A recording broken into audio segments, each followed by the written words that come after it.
Hello, all. My social media is blowing up as of late. I'm from Minneapolis, so things that are going on there are really crazy. Let's discuss, shall we? So, picture this, the cutest little city in the whole world with the worst winters imaginable and really icy people who can become your best friends until you leave. Okay, like Minneapolis, Minnesota, and the rest of the Midwest for all that matter, where I'm from, lived with it for 28 years, know the people pretty well. It's a very different place. It is a very safe place. You don't have a lot of interactions with any people outside of what you're familiar with. You don't have an extremely expanded horizon. I'm mainly talking about people who were born and raised there. Obviously, people who move there from around the world are well cultured, and Minneapolis is an amazing city. Don't hear me wrong. I love that place, it's my home. However, the thinking there is what's causing shit like this. This instance with Jamar Clark, who on November 15th was shot by a police officer, and now protests are erupting like crazy in my fucking hometown. And it's hitting me weird. Not that it's hitting me more than all of these other unarmed young black men being gunned down by police officers, which is so heinous and unimaginable that I cannot believe we're talking about it what seems almost daily at nauseum. But I'm having a hard time just seeing the heavy amount of racism bleeding onto all of my social media via all of my quote unquote friends and family who hid this well because I had no idea I was surrounded by such angry people. But there is a pattern, and it seems to be that these people who are so angry on the inside, they're the ones who don't want refugees in. They're the ones who are anti Black Lives Matter because, God forbid, there's just a movement for a minority going on. They're the same people who are against women's reproductive rights, including abortions. It's just the same kinds of people, and I'm realizing that is one word for Republican. It's full of conservative minded people who think the rest of the world needs to live by their values. And it's really creepy. And to surround yourself by solely those thinking people is scary because it's really hard to form your own opinion. It's really hard to educate yourself on reality. And it's hard to be courageous enough to say that that's what you want because there are a lot of amazing young minds in Wisconsin, in Minnesota, in Iowa, in South Dakota, North Dakota, Nebraska. All of these places have beautiful minds, like these really intelligent kids being totally suppressed. A lot of minority groups have a lot of self-hatred and hatred that's projected inwards. I've come across this in Black communities, Asian communities, Latino communities, communities for LGBT. It's a rampant problem, and I think the reason that it isn't going away and not much is being done about it is because people don't talk about it there. There's this saying that in the Midwest, especially Minnesota, you're going to run into Minnesota nice, which is basically on the outside people think, oh yeah, Midwesterners, you guys are so nice and you guys are such pushovers and you guys just say sorry and thank you all the time. People don't understand Midwesterners. Midwesterners aren't stupid and they're not pushovers. They're really hardworking people who demand to be notarized for the work that they're putting forward, and when they're abused or used, they're going to voice that opinion. Working unions started in Wisconsin. That was a Midwestern thing. Midwesterners are very hardworking people with a strong work ethic. However, Minnesota nice or Midwesterner nice is basically this I'll be nice to your face, I'll win you over, I'll get you, and I'll play the sweet and innocent role. But once you leave, once you turn your back, you're being talked about. Your character is now under the spotlight. The moment you're gone, you're being judged and criticized. The ladies who lunch love gossip, okay? Like, the Midwest isn't this amazing haven of beautifully nice people. It's actually really bigoted and segregated. And a friend of mine pointed out a lot of the problem with Minneapolis specifically, because I don't want to speak for every city, but Minneapolis specifically loves to segregate their communities, and the black populace is pushed into North Minneapolis. North Minneapolis is very underpoliced. It doesn't receive the funding for the education that the rest of the city does. It's very systemic, it's very obvious, and it's a sad part of the city. You can tell that there's just this kind of little pocket of no hope. You know, there's shootings there. That's where the police are constantly called. That's where, when you turn on KARE 11 News at night, you're going to see 2 murdered in North Minneapolis. It's always there. I mean, I guess South Minneapolis is picking up a little bit of their weight, but still, like, it's rampant and it's sick. And to say that racism doesn't still exist, especially in places like that, is silly. And we need to discuss it more. We need more discussions to happen.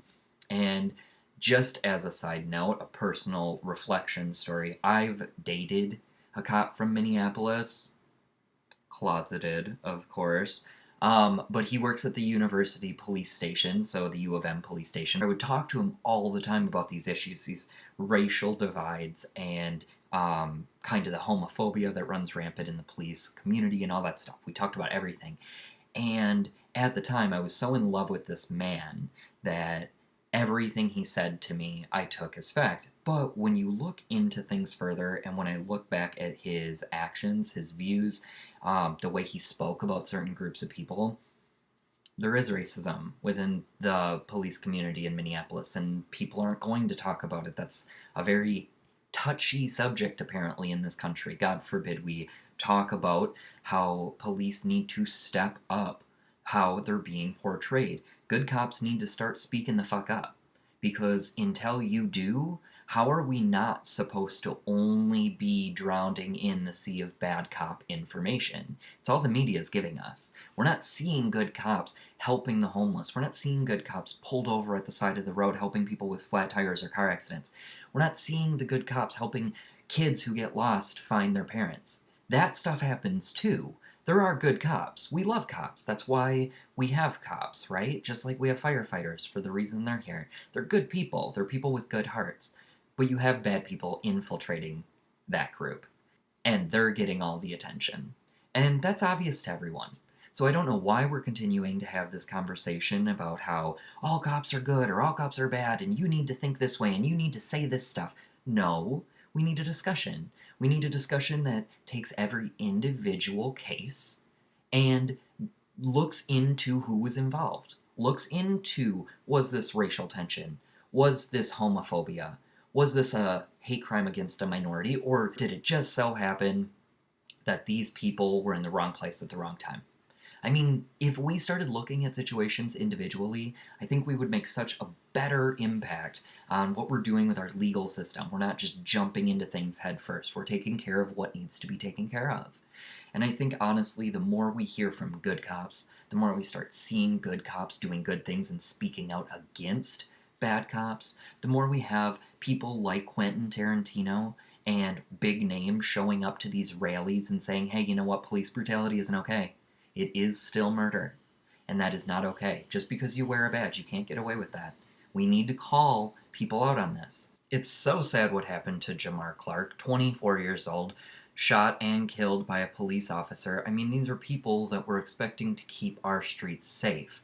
Jamar Clark wasn't posing as a threat, and I feel like we need to hold police officers more responsible for pulling out their weapon. They have other things available at their disposal, which they have no problem showing at these peaceful protests and rallies. It bothers me that these people at the protests who then are trying to say, hey, you cannot keep killing our young black men on the streets, and just want to be heard.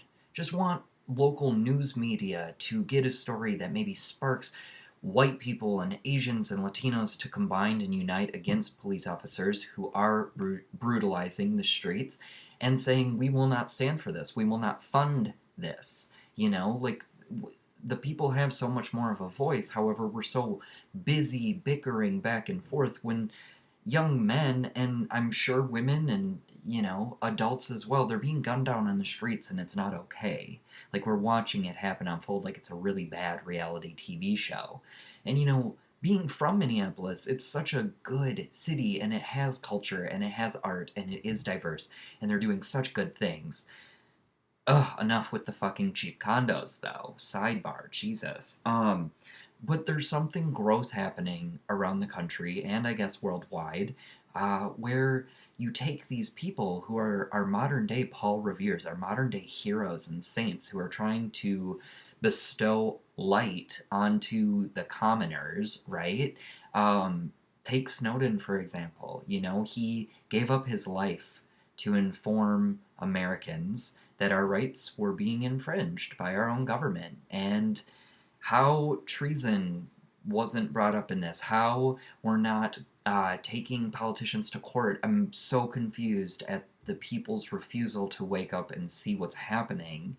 But we're going to vilify young black men. We're going to vilify black people, minority groups, gay people. Like, we're vilifying the wrong people. Like, we need to start waking up. We need to have these discussions. We thank God for the people protesting. I'm so tired of listening to my white friends who are constantly saying, thanks for blocking up the highway and I missed getting to practice or work on time. Well, you know what? Sorry that their lives are delaying you from getting to appointments on time. But Jesus Christ, that's kind of what these protests are to say.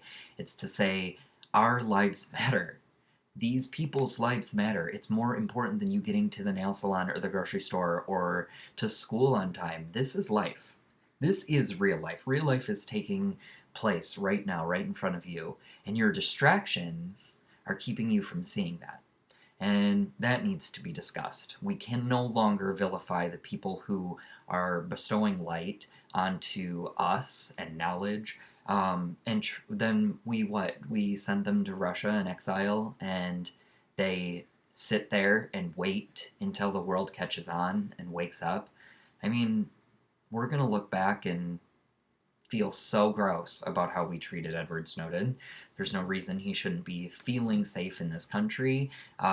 If you disagree and you see what he did as unsafe or putting American lives in peril, I don't agree with you. We can have a discussion about that. I'm not shutting anybody down. I'm just saying I come at it from a different perspective. I think people are more safe than we realize. I think man-made wars and stuff like this are not going to be the end of humanity. I think this is an illusion, a distraction. It's to keep us fighting, to keep people from uniting. I think that's what's happening. And stuff like this is a prime example, and that's why everybody needs to stand behind Jamar Clark's family and respect their wishes and help speak up for all young black men, black people, minority groups, and hopefully one day us all as humanity. We'll just all stand up as one. So that's really the goal, isn't it? If you think about it, we want to get to that common good. We want to share in that mutual respect. Nobody wants to live with hate every day. It's just that's kind of a repetitive pattern. You get stuck in the hate. So let's just help get people out of it. Let's help get people out of it, right? The people who take advantage of that badge need to be called out. They're not policemen. They're not cops. They're cowards. They're cowards who are hiding behind a badge. Real cops are heroes. They're standing in harm's way every day to make sure you're safe. That's a real cop. That's a real armed hero. So if we just start talking about what's going on, if we start focusing on why the Black Lives Matter movement exists and how it's necessary, and if we just keep discussions going without getting so angry and jumping down each other's throats, we will move forward. These things are doing something. We're just kind of in the trenches right now. 5 years we'll look back and say, thank God that happened. Thank God those rallies happened and those marches happened, and thank God for those strong people who spoke up for the voices who didn't think they'd be heard. This will be important, and you're living through this time, so that's super cool. So take this time, think about any thoughts you want to contribute to the conversation and add them below, and continue to think and discuss with your friends and your peers about these situations. Don't argue, just discuss, think, and hear new points of view. It'll be good for us all. All right, take care of yourself and happy holiday week. We'll see you tomorrow.